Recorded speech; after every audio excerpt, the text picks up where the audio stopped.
చెప్తాడండి. పవనిజంలో మతం లేదు, కులం లేదు, మనమే ఉన్నాం, మనం అందరం కలిపితేనే పవనిజం అని సింపుల్గా ఆయన చెప్పేశాడు ఆల్రెడీ. ఇప్పుడు నేను సనాతన ధర్మానికి సపోర్ట్ చేస్తున్నాను అంటే వేరే వాటికి చేయట్లేదని కాదు. మీరు పవనిజం అన్నారు కాబట్టి, పవనిజం అంటే మీలో సగం మంది మేము చూస్తూ పెరిగామన్నారు. సో మీరు పవనిజంకి అడాప్ట్ అయిపోయారు. రాబోయే తరానికి ఆయన ఒక పొలిటీషియన్ గా ఉన్నప్పుడు స్టార్డమ్ పక్కకి పెడితే, మీరు ఇప్పుడు ఈ పవనిజం ద్వారా ముందు తరాలకి చెప్పాలనుకునేది ఏంటి? మీ ప్లాన్ ఏంటి ఆ విషయంలో? అది చెప్పే కంటే ముందు మీరు ఇందాక స్టార్గా మీరు మిస్ అవుతున్నారు కదా, మరి పొలిటీషియన్ అయిన తర్వాత అన్న ప్రశ్నకు సమాధానం ఇవ్వాలి. పొలిటీషియన్ అయ్యారు ఇప్పుడు, దానివల్ల స్టార్గా ఆయనకి టైం లేదు. ఇప్పుడు చేస్తున్న ఈ సినిమాలకు కూడా ఆయన సంజాయిషి ఇచ్చుకున్నారు ఎంతో కొంత. ఎందుకంటే నేను దీనికి వచ్చాను, ప్రజా కార్యక్రమాల్లో ఉండాలి, కానీ నేను దీనివల్ల ఇవ్వలేకపోతున్నానని. అలా ఆయనలో ఉన్న ఆ వైబ్ కానీ ఆ గ్లిట్స్ కానీ మీరు మిస్ అవుతున్నారు సినిమాలు తక్కువ అవ్వడం వల్ల. సో పాలిటిక్స్లో మీ అందరికీ కావాలి, అది అర్థమైంది. స్టార్గా మీరు ఆయన మిస్ అవుతున్నారా? మీరు అక్కడ కోరుకునేది ఏంటి? నేను ఇందాక కూడా చెప్పానండి, ఆయన్ని సినిమాలో మిస్ అయినా కూడా పొలిటికల్గా ఇచ్చే స్పీచ్లు కానీ అవన్నీ ఎంజాయ్ చేస్తున్నాం. ఎందుకంటే ఆయన ప్లేస్లో ఏ హీరో ఉన్నా కూడా అంతకుముందు సైన్ చేసిన సినిమా ప్రొడ్యూసర్లు నాశనం అయిపోయేటోళ్ళు. ఈయన ఉన్న గ్యాపుల్లో ఈ సినిమాని ఫినిష్ చేశారు. అది ఎవడు చేస్తాడు? పవన్ కళ్యాణ్ గారు తప్ప ఎవడు చేయలేడు. ఎందుకంటే అంత బిజీలో కూడా మీరు ఆయన డిప్యూటీ సీఎంగా ఆయన స్టార్ట్ అయ్యాక ఆయన ఒక 3 నెలలు 4 నెలల్లో ఇంక ఈ సనాతన ధర్మం అని చెప్పేసి ఈ వారాహి మాలలని అవన్నీ వేసుకున్నాక చాలామంది వెటకారించారు. కానీ రాజకీయంగా వచ్చాక ప్రతి ఒక్కడు సైన్ చేశాక ఎవరికాడు బిల్డప్లు ఇస్తూ ఉంటాడు. కానీ ఈయన ఇప్పుడు కాదండి మాలలు వేసుకునేది. ఆయన చిన్నప్పటి నుంచి వాళ్ళ అమ్మగారు చెప్పారు, భవానీ మాలలు, అయ్యప్ప మాలలు అన్నీ వేసుకుంటూ డిఫరెంట్. ఆయన ఇప్పుడు కాదు సనాతన ధర్మం, ఇప్పుడు పొలిటికల్గా వచ్చాక కాదు, అంతకుముందే తెలిసిందనమాట. సో అన్నీ తెలిసిన మనిషి ఒక పొలిటికల్గా కానీ ఒక మనిషికి మంచి చేయడంలో కానీ వచ్చినప్పుడు చాలామంది తప్పులు వెతుకుతూ ఉంటారు. కానీ ఆయన వల్ల ఎవడో నష్టపోలేదు. అది పవన్ కళ్యాణ్ గారు. అదొకటి నేను చెప్పగలను. చాలామంది వల్ల చాలామంది నష్టపోయి ఉంటారు, కానీ ఈయన వల్ల ఒక్కడు కూడా నష్టపోలేదు. ఏంటంటే ఆయన ఒక సినిమాకి మామూలుగా ఏబిసి కేటగిరీస్ ఉంటాయి. సో ఒక ప్రొడక్షన్లో ఇందాక మనోడు చెప్పినట్టు నేను చూసా, వెనకాల ఉన్న పర్సన్ కూడా చూశాడు. ఆయన సినిమాకి ఎన్ని ఐటమ్స్ ఉంటే అన్ని ఐటమ్స్, జూనియర్ ఆర్టిస్ట్ కాదు కదా, ఆఖరిగా ప్రొడక్షన్ కూడా అదే తినాలి. అది ఆయన రూల్. ఆయన అది చెప్పేయడం కాదు గొప్ప. పవన్ కళ్యాణ్ గారు 2 చేతులు వెనక పెట్టుకుని ఒక్కసారి అలా టేబుల్ దగ్గరికి వెళ్ళి సెర్చ్ చేస్తారు. పీతలు ఉన్నాయా, ఫ్రాన్స్ ఉన్నాయా, చికెన్ ఉందా, వాళ్ళకి వెళ్ళిందా లేదా. సో ఇక్కడ గొప్ప విషయం ఏంటంటే అక్కడ ఏదైతే వండుతున్నారో పవన్ కళ్యాణ్ గారు కూడా అదే తింటారు. అది మాకు తెలుసు. ఎందుకంటే పచ్చల ప్రకాష్ గారు అని చెప్పి ఆయన ప్రొడక్షన్ చీఫ్ అనమాట. ఆయన గబ్బర్ సింగ్ ఆయనే, అంతకుముందు సినిమాలకు కూడా ఆయనే అనమాట. సినిమాకి ఎంత ఖర్చు అవుతుందో దానికి ఫుడ్కి అంత ఖర్చు అయ్యేది. ఎందుకంటే పవన్ కళ్యాణ్ గారు పొలిటికల్గా ఉంటే ఎంతమంది లబ్ధి పొందారని నాకు తెలియదు, కానీ పవన్ కళ్యాణ్ గారు సినిమా ఒక హీరోగా చేస్తే టెక్నికల్గా ఎంతోమంది బ్రతుకుతున్నారు. నిజంగా అది చాలా గ్రేట్. ఎందుకంటే ఇటు లైట్ మ్యాన్స్ అవనివ్వండి, ప్రొడక్షన్ మేనేజర్ చాలామంది ఉంటారు. సో వాళ్ళందరూ కూడా ఆయన వల్ల నష్టపోరు. ఎందుకంటే దానికి నిదర్శనం మేమే చెప్తున్నాను. పవన్ కళ్యాణ్ గారు ప్రొడక్షన్ ఆయన మేనేజర్ అండ్ అటు ఇటు తిరుగుతూ ఉంటాడు. ఆయన గబ్బర్ సింగ్ సినిమా ఫిలిం నగర్లో స్విచ్ ఆన్ చేయాలి. ఎవరితో ఆన్ చేస్తారు? ఎవరినో పెద్దోళ్ళని తీసుకొస్తారు, పెద్దోళ్ళని తీసుకొస్తారు. పవన్ కళ్యాణ్ గారి సినిమా అంటే ప్రొడక్షన్ మేనేజర్తో స్విచ్ ఆన్ చేయించారు. ఆయనే పచ్చల ప్రకాష్ గారు. ఎందుకు అంటే ఆయన ఒక మనిషి మీద ఇష్టం పెంచుకుంటే అట్లాగే ఉంటుంది. ఆఖరికి అడుక్కుని ఓడు రోడ్డు మీద వెళ్తే రేపొద్దున గెస్ట్గా పిలుస్తాడేమో సినిమాకి, చెప్పలేం. అక్కడ అడుక్కున్నాడో కాదా, మనిషా, అది మానవత్వం ఉన్న మనిషా, కరెక్ట్గా ఉన్న మనిషి, అదే చూస్తాడనమాట. సో ఆయన ఎందుకు నచ్చాడు అంటే అలాంటి పనులు చేస్తూ ఉంటాడు.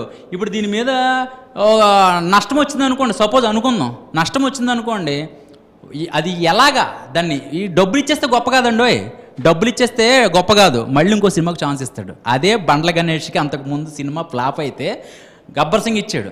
సో దానికి అలాగా సెట్ అయిపోయిందనమాట. సో ఏదైనా కూడా ఒకరికి నష్టమైతే చేయడు.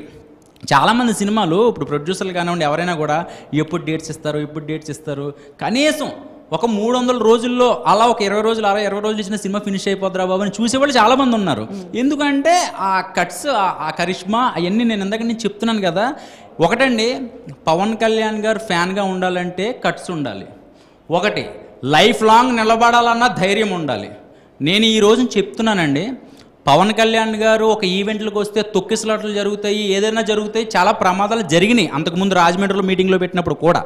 సో నేను ఒక పవన్ కళ్యాణ్ ఫ్యాన్గా చెప్పేది ఏంటంటే, పవన్ కళ్యాణ్ గారికి తెలీదు, పవన్ కళ్యాణ్ గారి మేనేజర్కి తెలీదు, పవన్ కళ్యాణ్ గారు మీరు ఈ వీడియో చూస్తున్నారో లేదో తెలీదు, ఏ రోజునైనా చనిపోతే కనుక అది మీకోసమే నేను చనిపోతా. ఎందుకు అంటే అది ఆ టెన్షన్స్ ఎలా ఉంటాయంటే నేను చాలా లోతుగా చెప్పాలనిపిస్తుంది.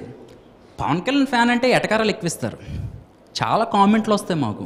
ఒక వీడియో నేను చేశానంటే 2 రోజులు నిద్ర పట్టనివ్వరు నన్ను, కానీ నేను మానేస్తానేమో, వీడియోలు ఆపేస్తానేమో, పవన్ కళ్యాణ్ గురించి చెప్పడం ఆపేస్తానేమో అనుకుంటారు. నాకు ఇంకా ఎక్కువ చేయాలనిపిస్తుంది, మజా వస్తుంది నాకు. వాళ్ళందరికీ నేను చెప్పాలనుకుంటున్నా. కట్ చేస్తే ఆ మానసిక ఒత్తిడి మహిళలు చాలామంది అనుభవించారు. నేను చెప్తున్నా, సినిమాకి పొలిటికల్గా ఎప్పుడు లింక్ పెట్టద్దని అదే చెప్తాను నేను. ఇప్పుడు ఒక అమ్మాయి అండి, సపోజ్ మీరే పవన్ కళ్యాణ్ గారి గురించి ఒక మంచి వీడియో చేస్తా, నేను సినిమాకి వెళ్తున్నాను ఈరోజు అది అని చెప్పి హంగం మీకు బ్యాడ్ కామెంట్లు పెడతారు. అంటే మీరు పవన్ కళ్యాణ్ గారి గురించి మాట్లాడిన సందర్భం వేరైతే వాళ్ళు నాన్ సింక్లో మెసేజ్లు పెట్టడం వల్ల పాపం వాళ్ళు వీడియోలు చేయడం మానేస్తున్నారు. ఇందాక మీరు పిఠాపురంలో డిప్యూటీ సీఎంగా ఎలా గెలిచారని అడిగారు కదా, 99% మహిళలే గెలిపించారు ఆయన్ని. నిజంగా ఓపెన్గా తెగించేసారు చాలామంది. ఏహయ్య అమ్మ వదిలేస్తాడు నమ్ముడు, వదిలేని పవన్ కళ్యాణ్ గెలిపించాలరా. ఈసారి ఫ్యాన్ మీట్ మనం లేడీస్ తో చేయాలైతే, లేడీస్ ఫ్యాన్ బేస్ ఉందా అయితే చాలా చాలా ఇంకా మామూలుగా ఉండదండి. సో ఏదైనా కూడా ఆయన వల్ల ఎందుకు కనెక్ట్ అయ్యామంటే అందరికీ అన్ని రకాలుగా. సో ప్యాకేజీ మొత్తం అంతా ఏదో ఒకటి ఉంటుంది, ఏదో ట్వింకిల్ షర్ట్లు ఉంటాయి, ఒక స్మైల్ ఇస్తే నచ్చుద్ది, ఆయన ఏదైనా చిన్న లుక్ ఇస్తే నచ్చుద్ది, పక్కన రామచంద్ర గారు ఉంటే ఇలా ఆపితే నచ్చుద్ది, ఇలా ఆపుతారు అది నచ్చుద్ది, ఏదో తెలియదు అట్లాగనమాట. ఇంకా ఐడల్ అయిపోయారు మీకు. పవనిజం కి మీకున్న ప్లాన్స్ ఏంటి? పవనిజం ముందుకి ఏ విధంగా తీసుకెళ్లాలనుకుంటున్నారు?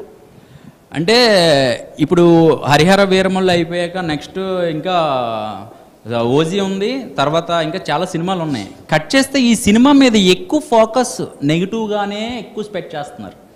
అది చాలా దారుణంగా ఉంది. అది వేరే వాడో చేస్తే కాదు, ఇట్లా పట్టుకొని పేపర్లు పట్టుకొని ఆ సినిమా పోస్టర్లు పట్టుకుని దాని కింద పడేసి ఈ సినిమా ఆడదో, దీనికి ఎందుకు ఫ్లాప్ సినిమాలు అనేది మీరు రాజకీయంగా కొట్టుకోండి, గుద్దుకోండి, సినిమా జోలికి రాకూడదు. అది దమ్మున్నోడి లక్షణం కాదు, అది నేను చెప్తాను. దానికి ఆన్సర్ మీరంతా యునానిమస్ గా మేము ఒకటండి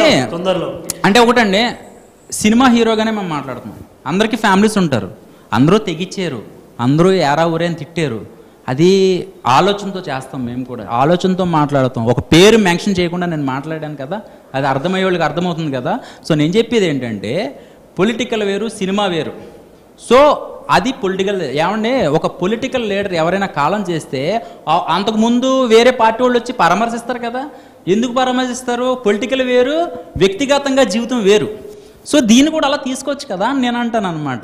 ఇప్పుడు మేము ఏది మాట్లాడినా ఏం చేసినా ఏం ఊరుకుంటామేమో అని అనుకుంటున్నారేమో. నిజంగా చెప్తున్నానండి, పొలిటికల్గా మాట్లాడాలనుకుంటే కనుక అసలు ఎవడో సరిపోడు. నేను చెప్తున్నాను, పొలిటికల్గా మేము పొలిటికల్గా లేము. మాటలేం లేకుండా హరిహర వీరమల్లు ద్వారా మీరు చూపించబోతున్నారు కదా. అంటే అట్లా కాదండి, మేము రిక్వెస్ట్ చేస్తున్నాం మీ అందరికీ కూడా, సినిమాని సినిమాలాగే చూడండి.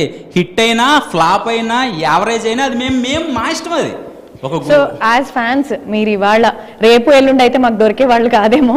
సో ఇవాళ ఇక్కడ ఉన్నారు కాబట్టి మీరు త్రూ అవుట్ గా ఆంధ్రప్రదేశ్ తెలంగాణ ఫ్యాన్స్ కి మీ తరపున మీరు ఏం చెప్పదలుచుకుంటున్నారు హరిహర వీరమల్లుకి సంబంధించి 2 sentences లో? ఫస్ట్, దూరం నుంచి థియేటర్లకు వచ్చేవాళ్ళు జాగ్రత్త వహించండి, హంగామాలు చేసి ప్రాణం మీద తెచ్చుకోవద్దని నేను చెప్తున్నా. నా సైడ్గా మీరు కూడా కెమెరాకి చెప్పండి, ఎందుకంటే మా అందరికీ రెస్పాన్సిబిలిటీ ఉంది కదా. ఎప్పుడు ఏం జరుగుతుందో తెలియదు. మనం తిన్నంగా వెళ్ళినా అవతల ఒక 4 కుర్రోళ్ళు హుషారుగా వచ్చి మనల్ని వద్దచ్చు, లేదంటే తొక్కిసలాట జరగచ్చు, ఏదైనా జరగచ్చు. అది ఆ మార్క్ అనేది మళ్ళీ రిపీట్ అవ్వకూడదు పవన్ కళ్యాణ్ గారి సినిమాలో. ఎందుకంటే ఇప్పుడు దాకా ఒక లెక్క, ఇప్పుడు ఒక లెక్క, అదనమాట. సో ఇంకా ఇప్పుడు సినిమా గురించి అన్నది సినిమాని ఎంటర్టైన్మెంట్గానే చూడాలి. సినిమానే తీసుకొని మనం విచ్చలవిడిగా ఇబ్బందులు పెట్టడం అది కరెక్ట్ కాదు.